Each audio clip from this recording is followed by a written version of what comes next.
একটা মেসেজ যাবে। আমি জানি না অন্যান্য জায়গায় হয় কি না, কিন্তু মাননীয় চিফ সেক্রেটারি বলেছেন যে অন্যান্য জায়গায় এই ধরনের তারা সমস্ত অফিসার্সদের নিয়ে যে এই ধরনের একটা সংগঠন অন্য জায়গায় আছে আমার জানা ছিল না। নিশ্চয়ই ওনারাও এইসব করেন, কিন্তু আমার কাছে এটা প্রথম যে এই ধরনের একটা মেসেজ, বিশেষ করে ত্রিপুরাতে এই মেসেজটা যখন সবাই শুনবে সবাই কিন্তু উদ্বুদ্ধ হবে যে আমরাও এগিয়ে আসি, ব্লাড ডোনেশন বা অন্যান্য ফিলান্থ্রপিক ওয়ার্ক সামনের দিকে ওরাও কিন্তু চলে আসবে। আমি এখানে অফিসার্স আইএসও আছেন, আমাদের আইপিএস অফিসারও আছেন, আইএফএসও আছেন, টিএফএসও আছেন, টিপিএসও আছেন, টিসিএসরাও আছেন। সব ধরনের অফিসারদের নিয়ে একসাথে এই ধরনের আমি যে কথা বলছিলাম যে প্রথম একসাথে মিলে এই ধরনের একটা যে চিন্তা ভাবনা, আমি যারা এই বিশেষ করে যিনি কান্ডারি, আমি সিএস সাহেবকে ধন্যবাদ দেব যে এই একটা সুন্দর একটা চিন্তা ভাবনা উনি এসেছেন। এখানে ত্রিপুরার যারা অফিসাররা আছেন, কেউ রাজস্থান থেকে এসছেন, কেউ বিহার থেকে এসছেন, কেউ মহারাষ্ট্রের থেকে এসছেন, বিভিন্ন জায়গার থেকে এখানে অফিসাররা আছেন। আবার অফিসারদের যারা বেস্ট মানে মানে ম্যাডামরা আছেন তারাও কিন্তু বিভিন্ন জায়গার থেকে এসছেন। তো আমি সব জায়গায় বলি যে রক্তের কোনো ধর্ম নেই। তো এই ধরনের কসমোপলিটন একটা জায়গার মধ্যে বিভিন্ন ধর্মের লোকও এখানে আছেন, হিন্দুও আছেন, খ্রিস্টানও আছেন, মুসলিমও আছেন এখানে আমাদের অফিসারদের মধ্যে। কিন্তু আজকে এখানে কিন্তু মানে আমরা ইউনিটি ইন ডাইভার্সিটির একটা নিদর্শনও কিন্তু আপনারা এখানে দেখেছেন যে সব ধরনের লোকের একটাই ধর্ম, আমরা সবাই এক, আমরা মানুষ। সেটাও কিন্তু আজকে এখানে প্রতিফলিত হচ্ছে। রক্তের কোনো ধর্ম হয় না, আমরা সবাই জানি। তো খুব ভালো লাগছে যে, এবং এই ধরনের যেটা সিএস সাহেব বলেছেন যে বিভিন্ন জায়গায় মানে বিল্ডিং, বড় বড় বিল্ডিংও হয়েছে। আমি জানি না এই ধরনের ওনার কোনো পরিকল্পনা আছে কিনা, হয়তো ভাই এটা একটু ইঙ্গিত দেওয়ার চেষ্টা করেছেন যে ত্রিপুরাতেও যদি এই ধরনের কিছু করা যায়, আমি জানি না। তো দেখবো আমরা এই ধরনের যদি হয়। তো কিন্তু সেটা মানে অফিসার্স মানে কি, আপনারা পুরো ত্রিপুরার ভবিষ্যৎ, আপনাদের নিচে আরো যারা অফিসে কাজকর্ম করেন সবাইকে আপনাদের যে ডিরেকশন, আমরা যারা জনপ্রতিনিধি আমরা তো আমাদের মানুষের যে ডিমান্ড সেটা আপনাদের সামনে রাখি, কিন্তু আলটিমেটলি আপনারাই কিন্তু সেটা করেন। এবং এই যে আস্তে আস্তে আস্তে করে আমি সব জায়গায় বলি যে যেটা দিল্লির থেকে আমাদের কাছে আসে, আমরাও যেটা করি, যদি একটা পুকুরের মধ্যে মাঝখানে যদি একটা ঢিল ছুরি, আস্তে আস্তে তার রিপোলস কিন্তু একদম পারে যায়। অর্থাৎ আপনাদের যে সুচিন্তা যে বিষয় সেইগুলো কিন্তু আস্তে আস্তে করে একদম জিপি গ্রাম পঞ্চায়েত পর্যন্ত যায়। তো সেটাকে ধাক্কা লাগে সেখানে তার কাজটা হয়। আমি দেখেছি যতদিন আমি মুখ্যমন্ত্রী হিসাবে আপনাদের সাথে কাজ করেছি, যেখানে ভারতবর্ষের কোথাও এই ই অফিস হয়নি, ত্রিপুরাতে সমস্ত খুব অল্প সময়ের মধ্যে আমাদের ক্যাবিনেট থেকে শুরু করে, স্টেট অফিস থেকে, ডিস্ট্রিক্ট থেকে শুরু করে, আমাদের সাব ডিভিশনাল থেকে আরম্ভ করে সব জায়গায় এখন ত্রিস্তরীয় পঞ্চায়েতে ই অফিস করেছে। আপনারাই করেছেন সেটা, আর কোথাও হয়নি।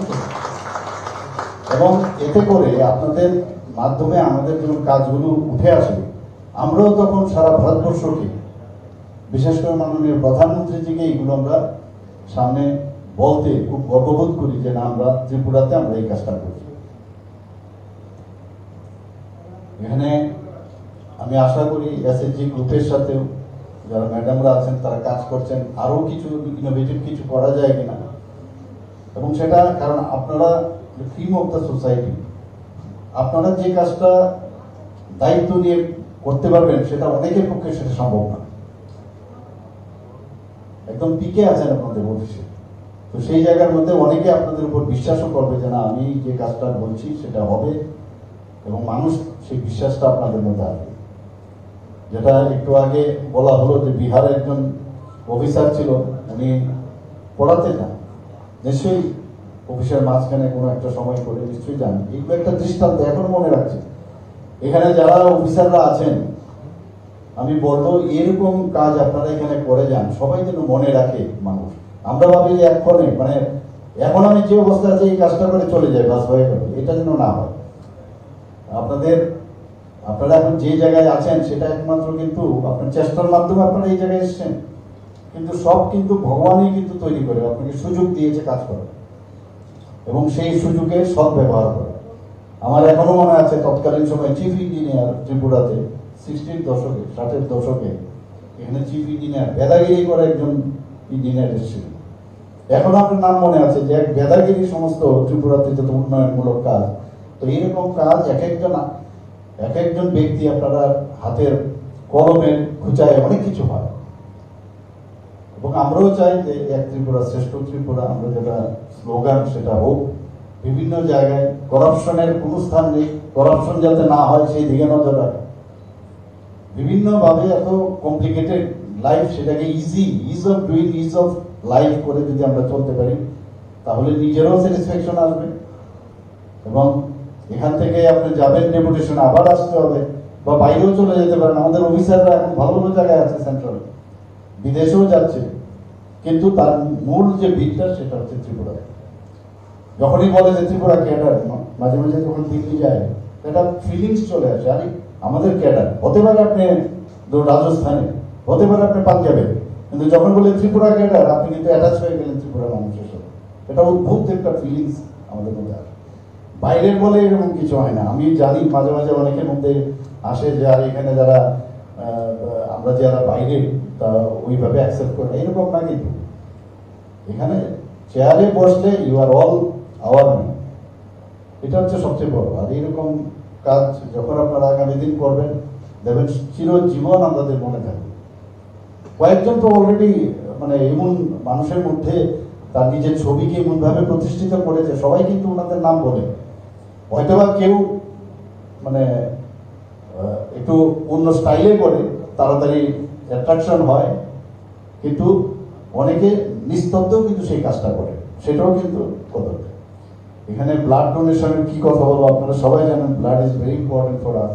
আমাদের এখানে অনেক ধরনের ডোনেশন হয়, কিন্তু যত ডোনেশন আছে তার মধ্যে ব্লাড ডোনেশন হচ্ছে একদম পিকে, এর উপর আর কিছু হয়। এখানে আমি যখনই যাই জিজ্ঞেস করলাম যে কার কি গ্রুপ, তো বেশিরভাগ দেখেন বি পজিটিভ ব্লাড সবচেয়ে বেশি, কিন্তু আমরা খুঁজি ও নেগেটিভ ব্লাড আছে কিনা। আছে ব্লাড ব্যাংকে, আপনারা জানেন যে আমাদের 14টার মতো ব্লাড ব্যাংক আছে, 12টা আমাদের সরকারি আর 2টো বেসরকারি, 7টা সেপারেশন সেন্টার আছে। তো সেই জায়গার মধ্যে দাঁড়িয়ে আমরা ব্লাড ব্যাংকে যদি ব্লাড থাকে তাহলে ডাক্তারবাবুদেরও সুবিধে হয়। 8 রকমের ব্লাড গ্রুপ আছে, আমরা ভাবি 4 গ্রুপ, কিন্তু যখনই আপনি 4 গ্রুপের মধ্যে RH নেগেটিভ লাগাবেন তাহলে 8 গ্রুপ হয়ে যাবে।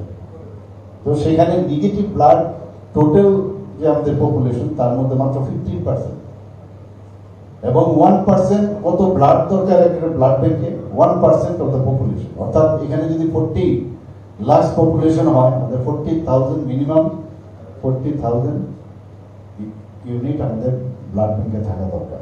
এই যে সমতা, ব্যালেন্সও রাখতে হবে।